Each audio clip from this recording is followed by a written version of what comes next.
jueves 13 de agosto de 2020, en la cabina principal la ministra de Educación.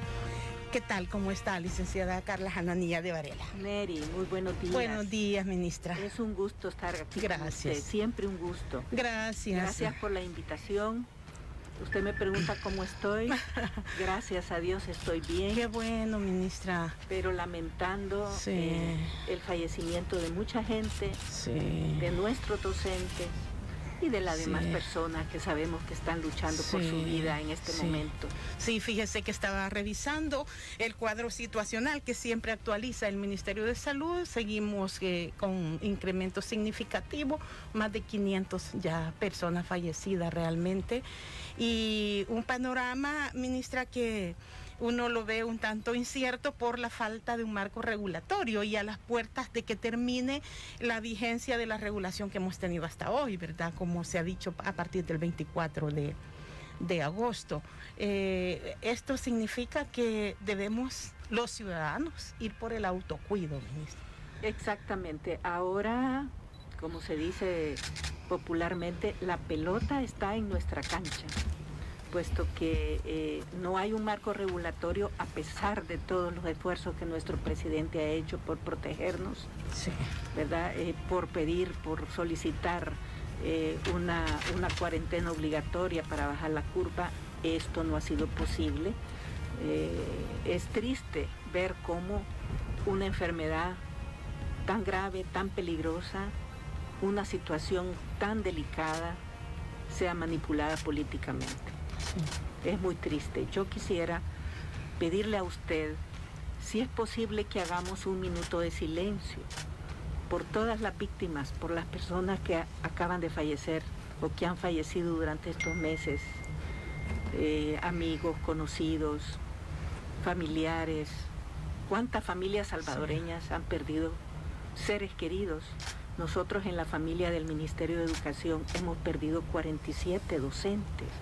Para nosotros eso es un golpe muy fuerte y sabemos de otras personas que en este momento están graves, están luchando por su vida.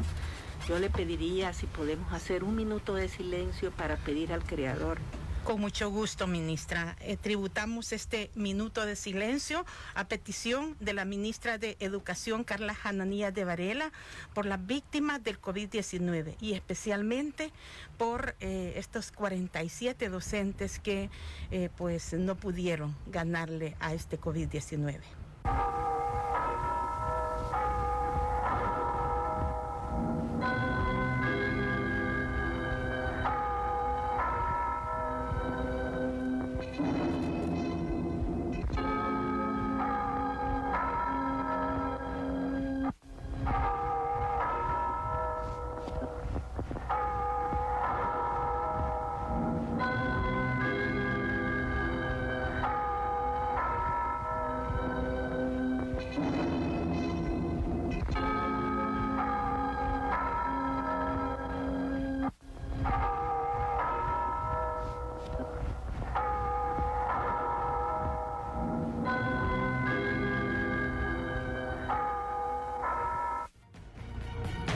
El tributo desde la cabina de la poderosa radio cadena YSKL en la mañana de este miércoles y elevar siempre nuestras oraciones, ministra, por quienes siguen también en los hospitales, otros en sus casas, ¿verdad? Por nuestros servidores de salud, nuestros médicos, enfermeras, y también pedirle a Dios, Neri, que ilumine a nuestros políticos, que los ilumine, porque lo que hagamos y las decisiones que se tomen ahora van a quedar escritos en la historia.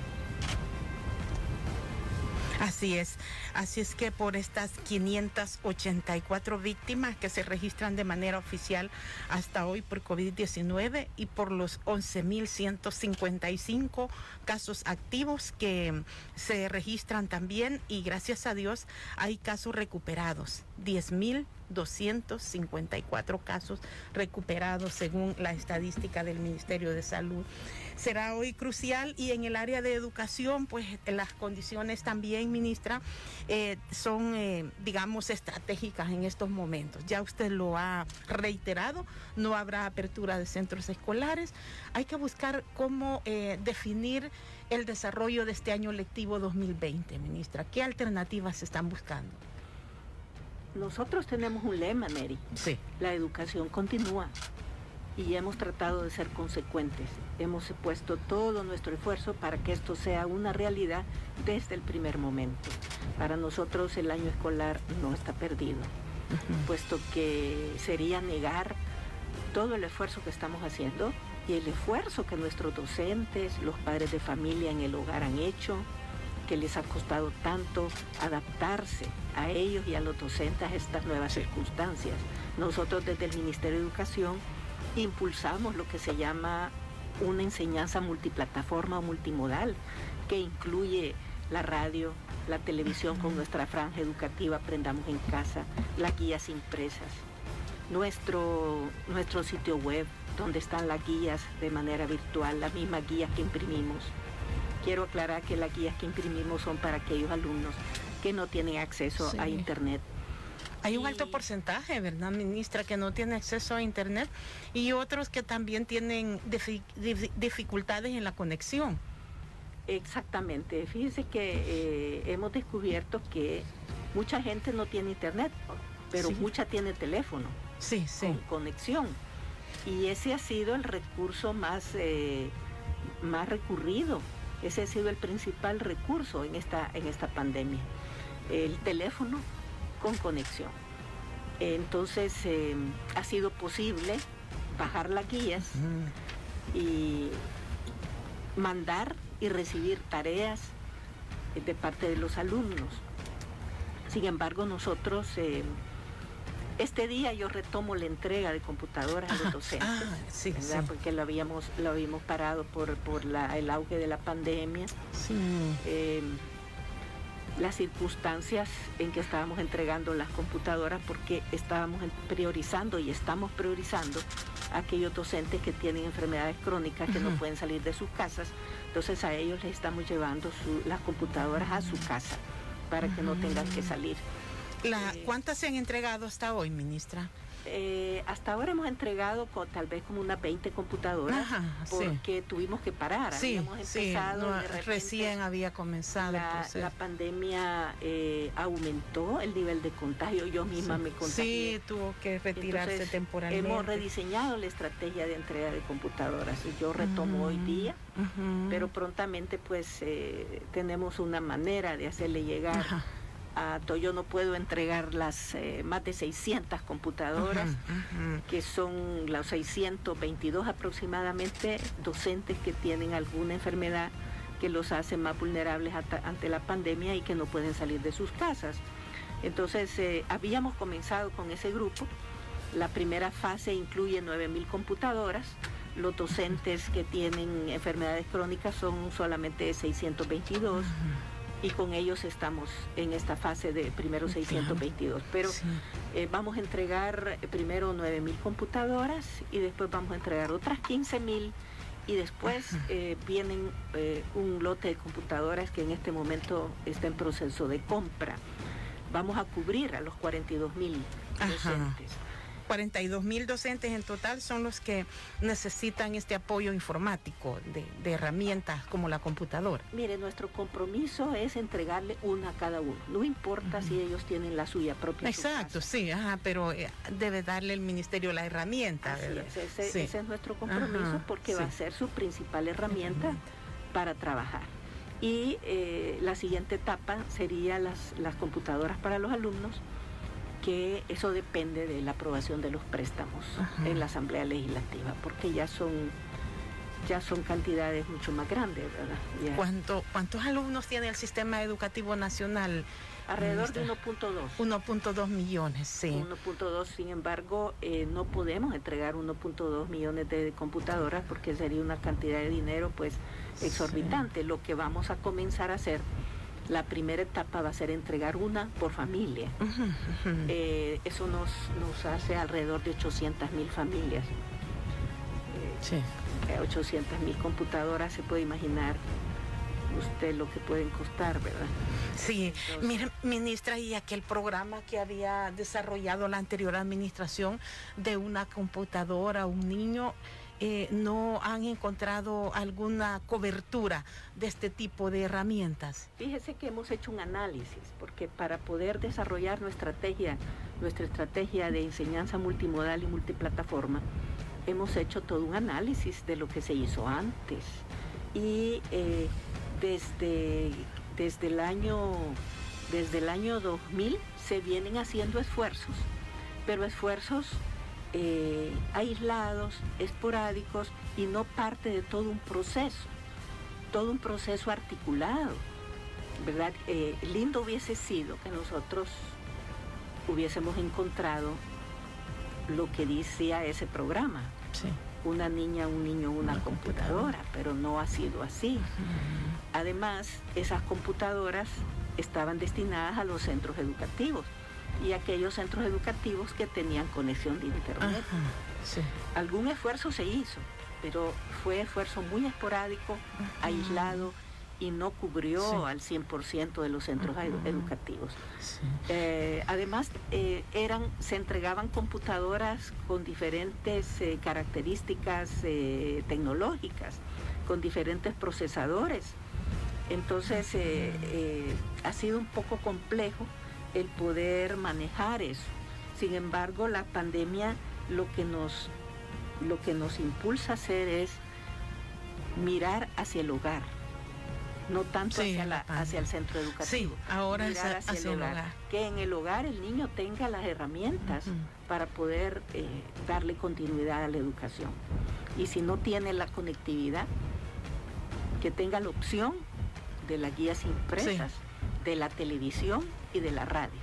Sí, ministra, y se ha hecho una evaluación. ¿Cuál ha sido, digamos, como la efectividad de los esfuerzos de esta educación continua a través de las plataformas multimodales? Todavía no estamos en capacidad para hacer una evaluación.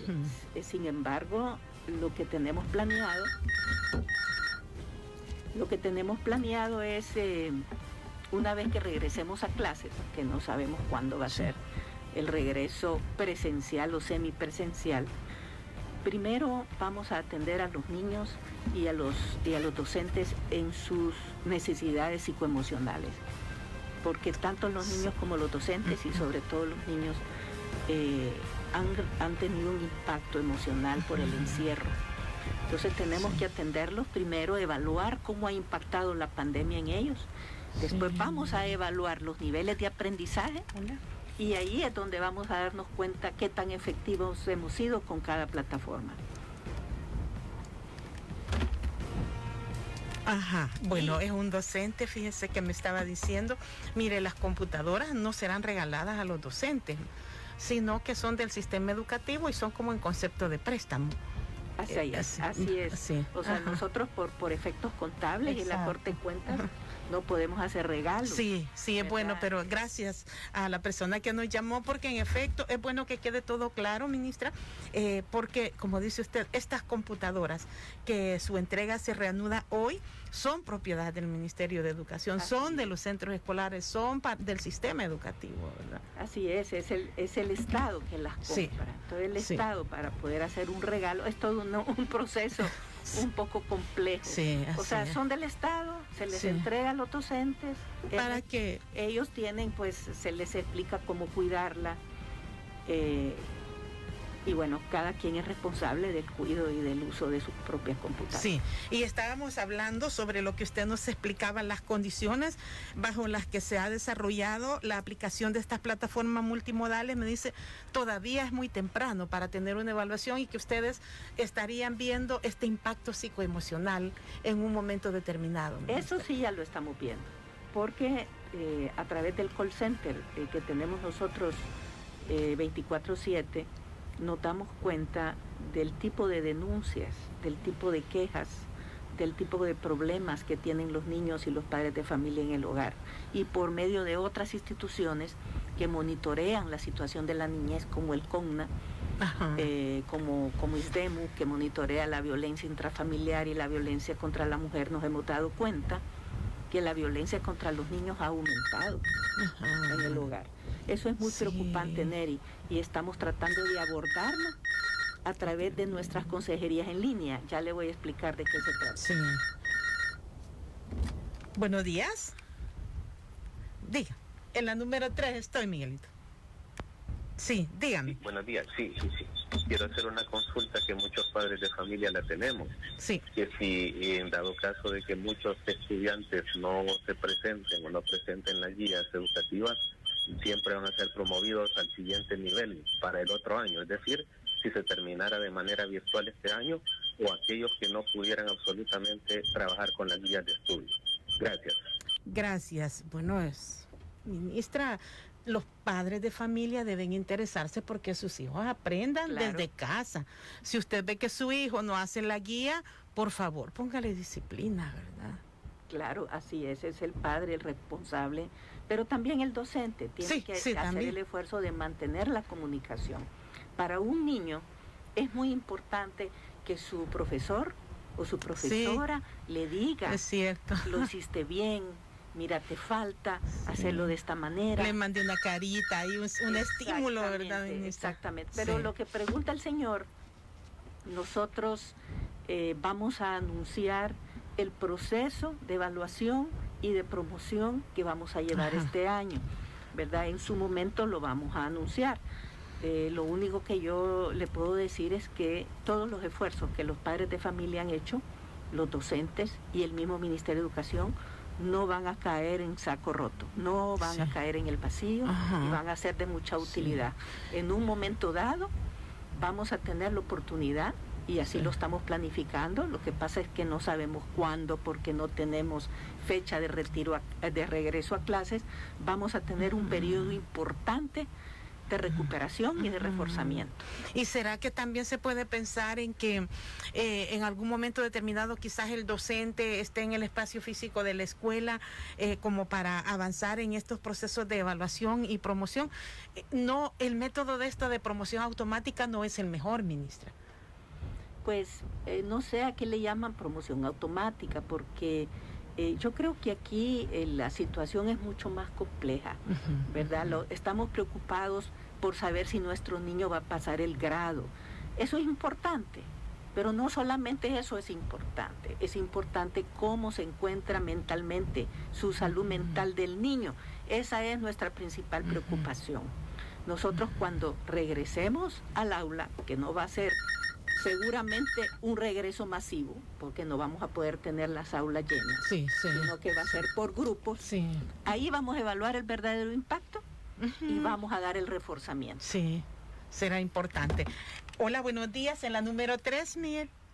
Hola. Buenos días, una pregunta que creo que muchos padres de familia nos lo estamos haciendo. ¿Por qué no le han bajado a la cuota de los colegios? Muchas gracias por su participación. Vamos a hablar más adelante también sobre esto de las cuotas de los colegios.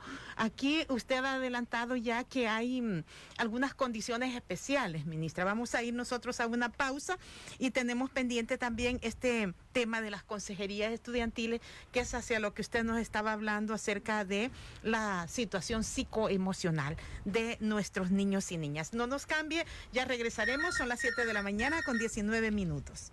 En la poderosa radio cadena YSKL. Hay una serie de inquietudes, ministra, pero antes quiero que concluyamos esta idea sobre la importancia de la consejería estudiantil. ¿En qué consiste, ministra, y cómo se va a administrar? Se llama consejería escolar. Escolar, perdón. La consejería escolar se creó cuando nosotros llegamos al ministerio, porque nos dimos cuenta que había una serie de problemas de violencia contra los alumnos, de situaciones de violencia generada por las mismas pandillas que no se estaban canalizando adecuadamente.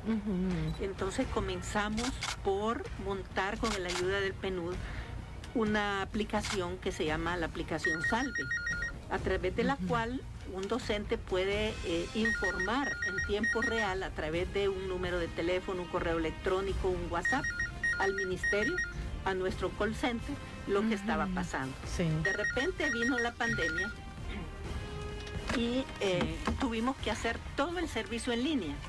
Habíamos creado una consejería escolar por departamento para poder hacer educación en prevención, para dar instrucción y formación a los docentes y a los alumnos, para poder brindar ayuda, primeros auxilios psicológicos, y una serie de profesionales que estaban en la consejería para atender denuncias. Teníamos psicólogos, abogados, para darle seguimiento, y estábamos con articulación con todo el sistema de protección a la niñez y la adolescencia para poder referir, y con la fiscalía. Al venir la pandemia, tuvimos que adaptarnos y transformar todo esto en un servicio online. Entonces tenemos los números a los cuales las personas pueden llamar, los mismos niños, que son el 2592-2009 Sí. y el 6008-3286.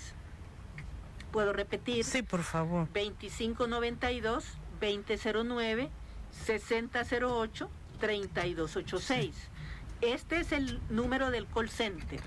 Aquí los padres de familia, los niños, los docentes pueden llamar, incluso si tienen consultas pedagógicas, algo de las guías que no entienden, alguna duda sobre algún tema que vieron en televisión, en Aprendamos en Casa, pero además pueden hacer denuncias relacionadas con violencia, con estrés.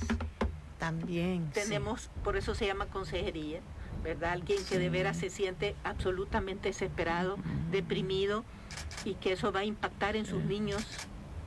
También la llamada que hizo el señor hace un rato, que por qué las cuotas de los colegios privados no se han disminuido, también ese tipo de denuncias se pueden hacer. Lo importante es que los padres de familia estén recibiendo, sus hijos estén recibiendo el servicio de educación en línea y el acompañamiento de sus docentes. Lo que nosotros siempre hemos dicho, si usted tiene la capacidad de pagar, pague, porque cuando regresemos a clase es posible que su colegio ya no exista. Eso es el otro problema, ministra. Entiendo que se había definido un protocolo, ¿verdad?, para atender estos casos, porque los padres de familia estaban pidiendo una reducción en las cuotas, pero las administraciones de los colegios dicen que tienen que seguir pagándole a los docentes deben de tener las herramientas tecnológicas para dar la continuidad de la enseñanza también en el sistema privado. Es decir, que su hijo no debe perder el año lectivo, sino que lo que ha cambiado es la modalidad. ¿El protocolo en qué consiste, ministra? El protocolo, quisiera aclarar, el protocolo está referido nada más que todo a los universitarios. Ya. Dada la cantidad de quejas y la organización de los estudiantes en esta asociación que se llama MUES. Sí, el Movimiento Universitario del Salvador. Nosotros tuvimos conversaciones con ellos, con los rectores de las universidades, para buscar un diálogo, un entendimiento, y que ambas partes pudiesen sentarse a dialogar y entender mutuamente, entenderse los problemas que cada grupo tenía. Sí. Este proceso de diálogo nos llevó a la construcción de ese protocolo, que fue avalado por las universidades, luego fue presentado a los estudiantes, y nos acompaña también en ese proceso la Defensoría del Consumidor.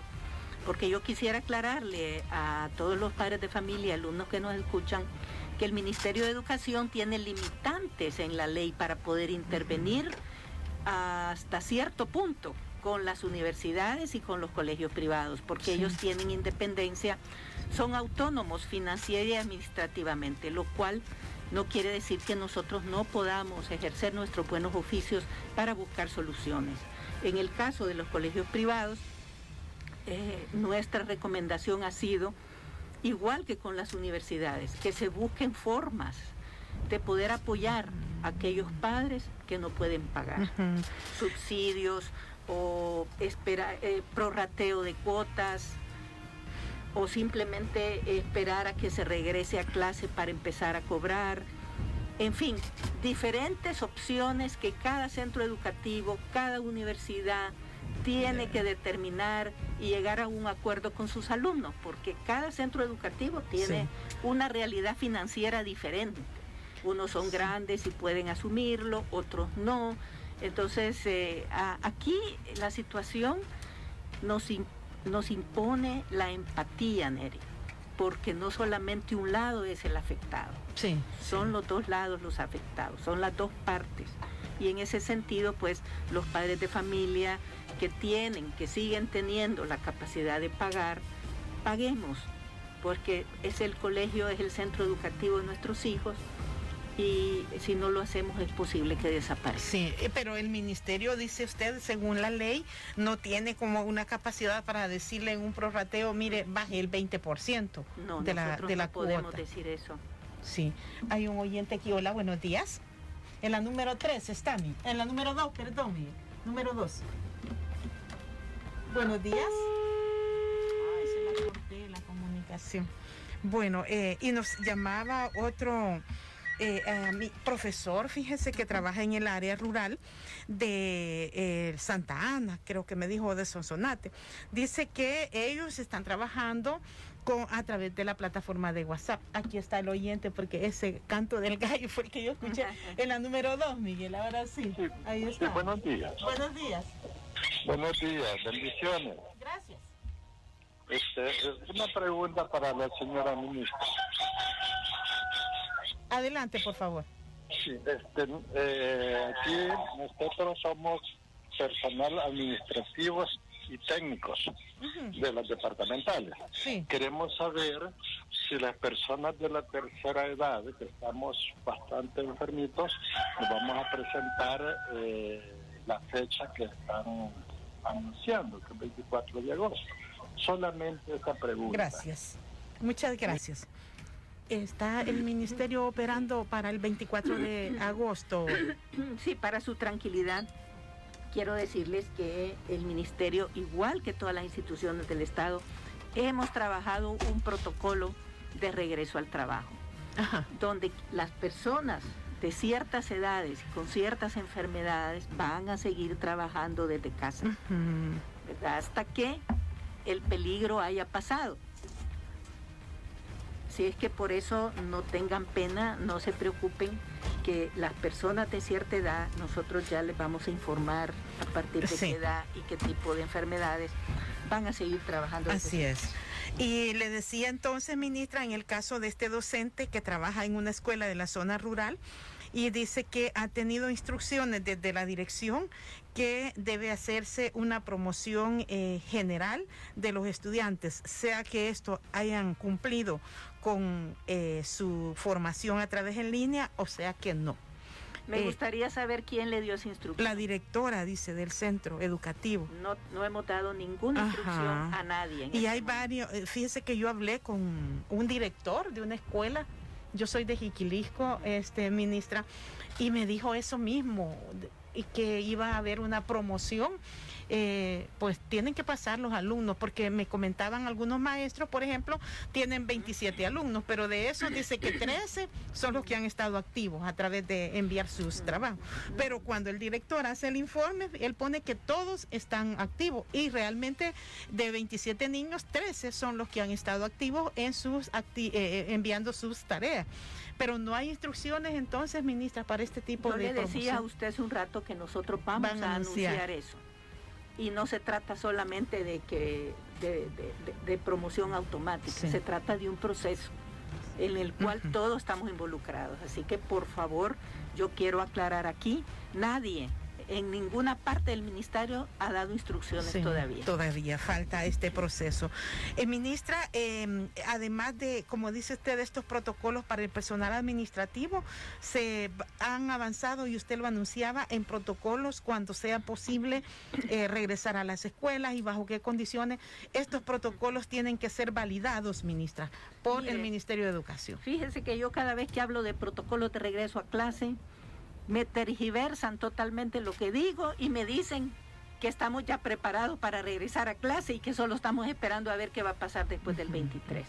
Entonces, en vez de hablar de protocolo de regreso a clase, quiero dejar muy claro que no vamos a regresar a las clases. Perfecto. Cuando regresemos, que no sabemos cuándo va a ser, porque va a ser el Ministerio de Salud y la evolución de la pandemia lo que nos va a decir, entonces vamos a aprobar el protocolo que nos ha aprobado el Ministerio de Salud y que es un protocolo que implica mucha inversión, porque cada centro educativo, de los 5,000 y tantos centros educativos que tenemos, tiene que tener las condiciones.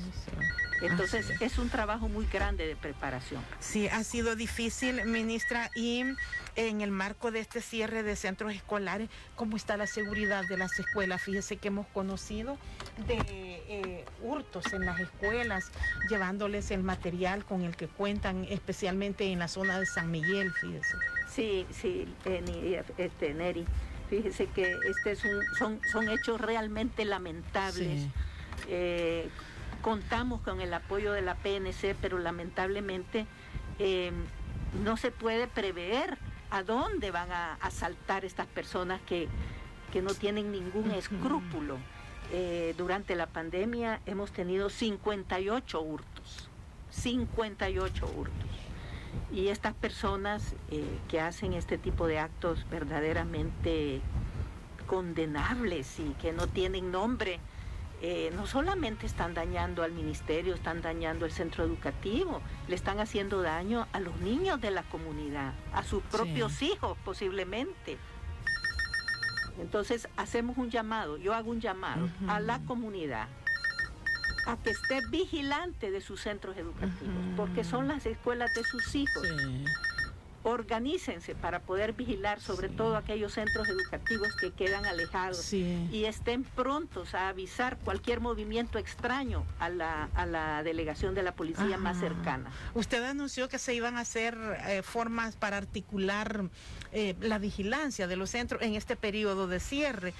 Hay enlaces en cada puesto de la policía para que puedan también las personas dar estos avisos, ministra. Sí, lo que pasa es que la policía no siempre tiene, digamos, los medios de transporte en ese momento. Entonces, por eso es que es importante que la comunidad esté organizada para que pueda avisar a la policía a tiempo, ¿verdad? Y cualquier movimiento sospechoso puede ser reportado. Sí, ministra, por otra parte, en estos mecanismos de evaluación, el nivel de bachillerato, bueno, ya estamos en agosto, entrando prácticamente al último trimestre, se va a establecer una nueva forma de evaluación en el caso del nivel de bachillerato, porque decía usted, la PAES no se podrá desarrollar. Así es. Estamos en la misma situación de lo que hablábamos de la promoción de los niños. Nosotros vamos a anunciar la nueva prueba, la nueva metodología para evaluar, que va a ser una metodología adaptada a las circunstancias. Sí, pero sí vamos a evaluar, ¿verdad? Porque la ley nos pide hacer una prueba, pero va a ser una prueba diferente. Claro. Vamos a anunciarla. Sí, será importante, ministra. Y quiero preguntarle también sobre los paquetes alimenticios que estuvieron entregando en el área de educación. ¿Se ha terminado este proceso, ministra? Porque usted decía que se focalizó en aquellos municipios que estaban ya calificados como de extrema pobreza. Así es. Todo el mundo sabe que existe el programa de alimentación escolar, que es a través del cual nosotros le damos alimentación, refrigerios y almuerzo a los niños. Dado que los niños están en sus hogares, ¿verdad?, que no les podemos dar su alimento diario, pensamos en hacerle llegar el alimento a sus familias. Y de esta manera, como no podíamos hacerle llegar alimentos a todos de una sola vez, fuimos priorizando. Iniciamos por las 320,000 familias quienes ya recibieron sus alimentos. Estas 320,000 familias se encuentran en las zonas de mayor pobreza e índice de desnutrición. Ha sido ejemplar la forma en que los consejos directivos escolares, donde participan los padres de familia, se han organizado para poder entregar, guardando todas las distancias, 2 metros entre cada padre de familia, el alcohol gel, anotarse de quién es padre de quién, de cuántos niños, recibir su bolsa firmar de recibido, todo en un orden verdaderamente ejemplar. Sí. Hemos cubierto de esa manera, con la ayuda de los docentes, de los padres de familia, a 325,000 familias. Y yo quiero agradecerles a todos estos docentes, a los directores de los centros educativos, a los padres de familia, por hacer posible esto. En estos 320,000 paquetes hemos invertido $7.8 millones y vamos ahora con la segunda fase, ¿verdad? Porque hay algunos centros educativos, algunas familias, perdón. Sí, son las 7 de la mañana con 41 minutos en la poderosa Radio Cadena YSKL. Que se nos quedaron fuera porque no alcanzamos. Así que vamos con una segunda etapa. La meta va a ser 410,929 estudiantes. Decía usted por familia, ¿verdad? No es porque una familia puede tener niños en distintos grados, pero es por familia que se entrega este paquete. Es por familia, porque sería muy complejo, claro, hacerlo por estudiante, pero es una canasta básica, sí, que puede durar hasta un mes. Lleva frijoles, muy nutrida, lleva arroz, así es, aceite, leche, lleva cereal.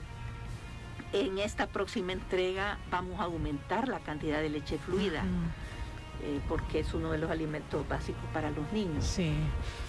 Ministra, un profesor, un estudiante, mejor dicho, del sistema de la modalidad nocturna, me estaba llamando, dice que él hace esta modalidad nocturna en San Marcos, en el departamento de San Salvador, y que no habían recibido materiales. Yo revisé hace un poco más de 2 semanas el tuit del Ministerio de Educación y pude ver información sobre la entrega de estos materiales. Y usted me dice que en la modalidad nocturna hay distintos segmentos. En modalidades flexibles. En modalidades flexibles. Sí, vamos a investigar, ¿verdad? Porque entiendo que todo ese material está siendo entregado. Sí, ajá, sí, porque ya estamos. En San Marcos, me dice. Sí, en San Marcos, dice. Voy a investigar con la directora del programa de educación de jóvenes y adultos, donde se maneja modalidades flexibles, para ver cómo van con la entrega de materiales. Sí, ministra, y ahí, por ejemplo, participación también de las gremiales en las acciones para atender cada uno de estos momentos que nos ha tocado vivir, y en el área de educación, porque entiendo que hay distintas gremiales de docentes que también tienen algunos planteamientos.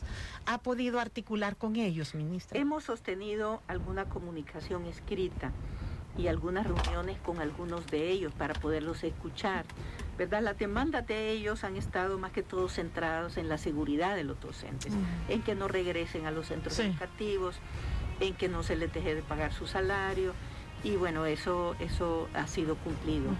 No ha habido problema en ese sentido. Pues los profesores que tienen enfermedades crónicas, les estamos dando un trato particular para que no se pongan. Sí, usted lo ha adelantado ya. Hola, buenos días. En la número 3, mi. Sí. Buenos días. Buenos días. Ahí a la ministra de Educación, a usted. Gracias. Soy una fiel oyente de la KL, le hablo desde Apopa. Mi comentario es este. Mi hija estudia primer año de bachillerato en el Instituto Nacional de Ciudad Obrera. A ella le mandan sus tareas por línea, ¿verdad? Pero hay como 3 maestros que solo se las mandan y no les explican cómo tienen que hacer las cosas, ¿verdad? En cambio, la maestra de ciencias, pues ella hasta les manda sus caritas y los felicita, ¿verdad? Mi hija está sacando un diplomado en hostelería y turismo, y pues tampoco el maestro, solo una práctica les mandó, que fue allá por el mes de abril, ¿verdad? Y mayo, junio, julio no hemos tenido prácticas. Entonces, pues, esa es mi pregunta a la ministra de Educación, ¿verdad? Muchas gracias y salud. Buenos días, saludos hasta Apopa y gracias por su sintonía. Gracias a quienes también nos siguen a través de nuestra transmisión en el Facebook Live. Ministra. Sí, señora, muy buenos días. Quiero decirle que desde el ministerio nosotros hacemos todo el esfuerzo por formar a nuestros docentes para que estén en la capacidad de dar esa asistencia a distancia. Ninguno de ellos estaba acostumbrado a trabajar de esta manera. Sí. Ninguno. Y hasta el momento ha habido una respuesta bastante positiva, diría yo excepcional de parte de los docentes, porque hemos capacitado a más de 30,000 docentes en el uso de la plataforma Google Classroom. Es bien importante que usted se comunique con la directora de su centro educativo y haga ver estas falencias de algunos de los docentes, porque según me dice usted, no son todos, ¿verdad? Hay docentes más conscientes, que es más familiarizados con la tecnología, y otros que no sabemos si por inconsciencia o porque simplemente no pueden manejar la tecnología, que no se comunican con sus alumnos. Nosotros, además de la capacitación en Google Classroom, ahora que tenemos a la mayor parte de docentes conectados, vamos a continuar con la formación, con la instrucción de cómo enseñar a través de las plataformas, ya sea a través de un teléfono o a través de sus computadoras, porque ahora todos van a tener una herramienta, una computadora para poder trabajar. Mejoramos, esperamos que esa situación que usted describe vaya mejorando a medida que el director del centro educativo donde está su hija supervise y a medida que los docentes se vayan formando. Será importante. Bueno, ministra, hemos llegado al final. Sé que hoy tendrá usted una actividad, ¿verdad? En Mexicanos estará, ministra. Así es, estamos retomando la entrega de computadoras a docentes que no pueden salir de su casa por alguna condición de salud. Así es que estaremos visitando a nuestros docentes en sus casas este día. Sí. Qué bueno, ministra, gracias por venir. Y fíjese que estaba revisando, estaba buscando datos sobre el deceso del padre del superintendente general de Electricidad y Telecomunicaciones, CIGET, Manuel Aguilar. Él escribió en su cuenta de Twitter que su padre falleció anoche, dice, después de recibir una serie de atención médica. Así es que vaya para el superintendente Manuel Aguilar. Exactamente, sí. Nosotros como familia hemos expresado nuestro más sentido pésame a la familia Aguilar, a todos sus miembros, a quien conocemos y respetamos desde hace bastante tiempo, y nos sentimos muy tristes por la partida del padre de Manuel. Don Manuel se llamaba él también, ¿verdad? Sí, así es que descanse en paz. Tuve la posibilidad de tratarlo hace mucho tiempo a don Manuel.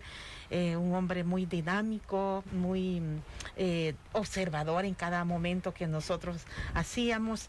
Así es que descanse en paz, y también pues para el superintendente y para toda la familia, nuestras más sentidas muestras de pesar ante esta irreparable pérdida. Finalizamos, ministra, nuestro programa de esta mañana de jueves. Esperamos que siga usted con toda la agenda que tiene para hoy. Gracias por haber venido. Gracias, Neri, y gracias a todas las personas que nos han escuchado por hacernos llegar sus preguntas. Estamos en el ministerio a la disposición, tienen los teléfonos para hacer cualquier consulta y necesidad de apoyo, estamos ahí para servirles. Así es, el 2592-2009 y el 6008-3286 son los números de teléfono. Hay horas hábiles, ¿verdad, ministra? ¿O no, 24/7? 24/7. Ah, bueno, entonces pueden llamar a cualquier hora. Finalizamos nuestro programa Punto de Vista. Gracias por su sintonía.